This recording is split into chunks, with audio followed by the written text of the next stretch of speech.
ज्यादा दिनों तक नहीं टिकता, ये तो आपने जरूर सुना होगा, लेकिन इस खबर में आपको वो समझ भी आ जाएगा कि किस तरह से राजनीति में साम दाम दंड भेद से सत्ता की कुर्सी पर काबिज रहा जाता है। झूठ पर झूठ बोलने की आदत विपक्षी पार्टियों की है, लेकिन किस हद तक झूठ बोला जाता है वो आप सुनकर हैरान हो जाएंगे। पश्चिम बंगाल की मुख्यमंत्री ममता बनर्जी के झूठ का एक बार फिर से पर्दाफाश हो गया है, जिसके बाद मुख्यमंत्री बनर्जी मुंह छिपाती फिर रही हैं, क्योंकि जिस झूठ के नाम पर ममता बनर्जी अपनी राजनीति कर रही थी, लोगों को गुमराह कर रही थी, केंद्र की मोदी सरकार को निशाने पर ले रही थी, वो झूठ भी अब खत्म हो चुका है। तो चलिए पूरी कहानी आपको पॉइंट टू पॉइंट बताते हैं। नमस्कार, मैं हूं आपके साथ प्रियांशी मिश्रा और आप देख रहे हैं हमारा टर्निंग पॉइंट। ममता बनर्जी के झूठ का हुआ भांडाफोड़। 4 राज्यों ने मोदी सरकार पर लगाए थे आरोप। केंद्र सरकार ने खोल दी सबकी पोल। फंड ना मिलने पर सीएम ममता ने दिया था धरना। फंड ना मिलने का आरोप लगाकर छाती पीटने वालों की पोल मोदी सरकार ने अब खोल दी है, जिससे उनके हाथ से एक और मुद्दा निकल गया है। लेकिन सोचने वाली बात तो यह है कि राजनीति का स्तर कितना नीचे गिर गया है कि झूठ बोलकर वोट बैंक को अपने पाले में किया जाता है। तो चलिए बिना देरी के आपको पूरी कहानी बताते हैं। कर्नाटक, केरल, पंजाब और पश्चिम बंगाल ये भारत के 4 राज्य हैं। चारों में एक बात कॉमन है, वो है कि इसमें गैर भाजपा सरकार है। इन चारों में एक बात और कॉमन है कि ये चारों केंद्र की मोदी सरकार पर अपना फंड रोकने, पैसा न देने, आर्थिक मामलों में अड़ंगा डालने का आरोप लगाते हैं। लेकिन इनके झूठ की अब पूरी कहानी का भांडाफोड़ हो चुका है, क्योंकि अब संसद में दिए गए एक जवाब में ये साफ हुआ कि मोदी सरकार बीते 4 सालों में इन राज्यों को हजारों करोड़ रुपए की विशेष मदद के तहत दे चुकी है। 22 जुलाई 2024 को लोकसभा कार्यवाही में पूछे गए सवाल के जवाब में वित्त मंत्रालय ने ये जानकारी दी है। वित्त मंत्रालय ने बताया कि वो वित्त साल 2020-21 से ही राज्यों की विशेष आर्थिक मदद के लिए योजना चला रही है। वित्त मंत्रालय ने बताया कि ये सहायता राज्यों को इसीलिए दी जा रही है ताकि वो अपने यहाँ इसे कैपिटल एक्सपेंडिचर में लगा सके। इससे राज्य में नया ढांचा विकसित हो और वो मजबूत हो सके। वित्त मंत्रालय ने बताया कि 2021 के बाद से लगातार ये इस योजना को चालू रखा गया है। हर वित्त साल में राज्यों को सहायता इसी के तहत दी जाती है। केंद्र सरकार 2021 से लेकर 23-24 तक राज्यों को 1.73 लाख करोड़ रुपए की मदद से इस योजना के तहत पहुंचा चुकी है। पश्चिम बंगाल को 10,000 करोड़ से ज्यादा की मदद। केंद्र सरकार पर फंड रोकने और आर्थिक मोर्चे पर सहायता न करने का सबसे ज्यादा आरोप पश्चिम बंगाल की ममता सरकार लगाती है।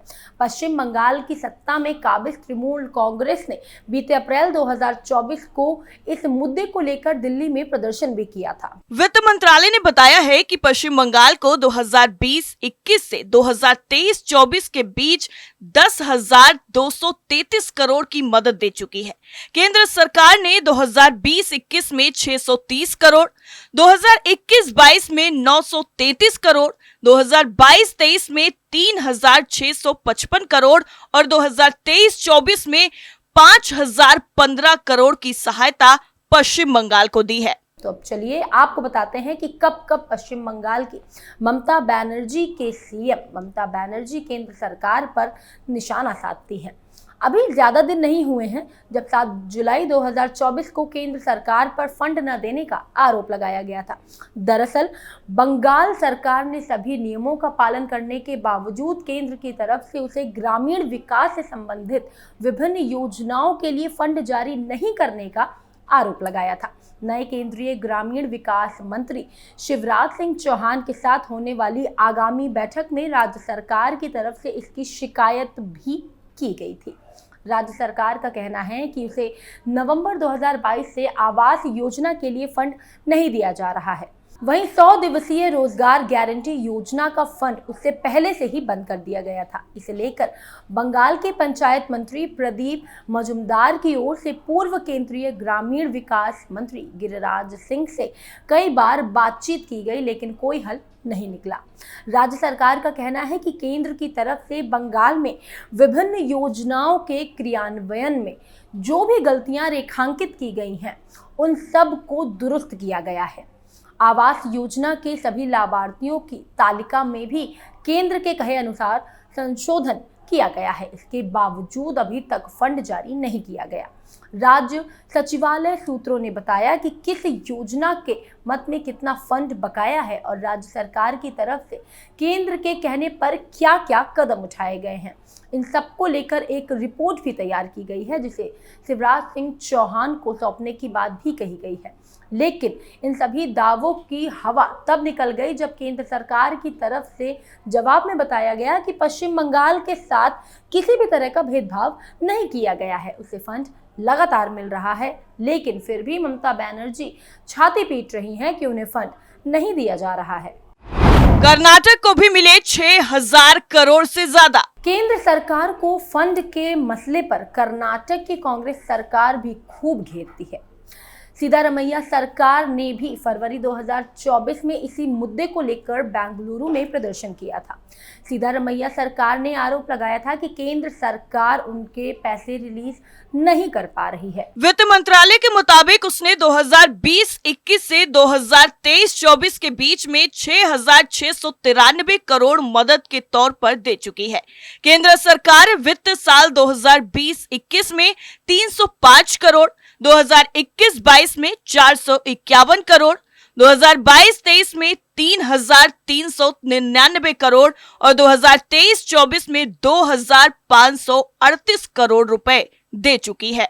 दरअसल अभी हाल ही में कर्नाटक के मुख्यमंत्री सिद्धारमैया ने आरोप लगाया कि केंद्रीय वित्त मंत्री निर्मला सीतारमण ने झूठ बोला कि सूखा राहत कोष इसलिए जारी नहीं किया गया क्योंकि आदेश आचार संहिता लागू है।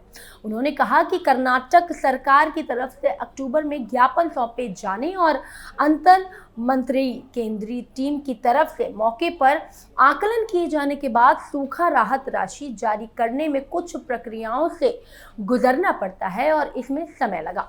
पत्रकारों से बात करते हुए सीतारमण ने कहा कि धनराशि जारी करने की प्रक्रिया में समय लगा, तब तक आदेश आचार संहिता लागू हो चुकी थी। वित्त केंद्रीय मंत्री के मुताबिक केंद्रीय प्राधिकारियों ने आदर्श आचार संहिता लागू होने के कारण उच्च स्तरीय बैठक में बुलाने के लिए पूर्व अनुमति लेने के लिए 28 मार्च को चुनाव आयोग को पत्र लिखा और सूखा राहत देने के संबंध में चुनाव आयोग की मंजूरी का इंतजार किए जाने की बात कही है।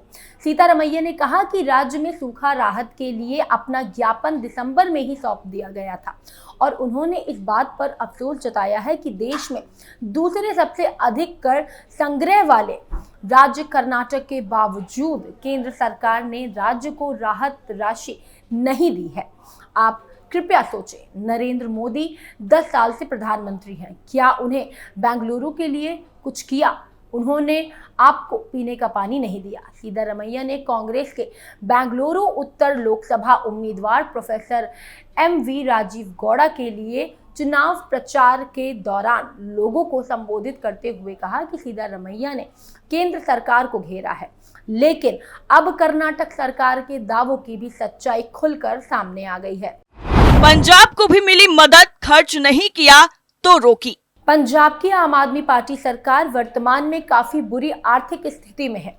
भगवंत मान सरकार बीते दिनों केंद्र से कर्जे की वसूली के लिए 5 साल के लिए रोक लगाने को कह चुकी है।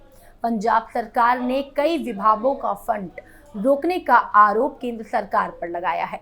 केंद्र सरकार ने इस योजना के तहत पंजाब को भी लगातार मदद की है। केंद्र सरकार ने पंजाब को 2020-21 से 2023-24 के बीच 1318 करोड़ की मदद दी है। 2020-21 में पंजाब को केंद्र सरकार ने 296 करोड़, 2021-22 में 223 करोड़ और 2022-23 में 798 करोड़ की मदद दी है।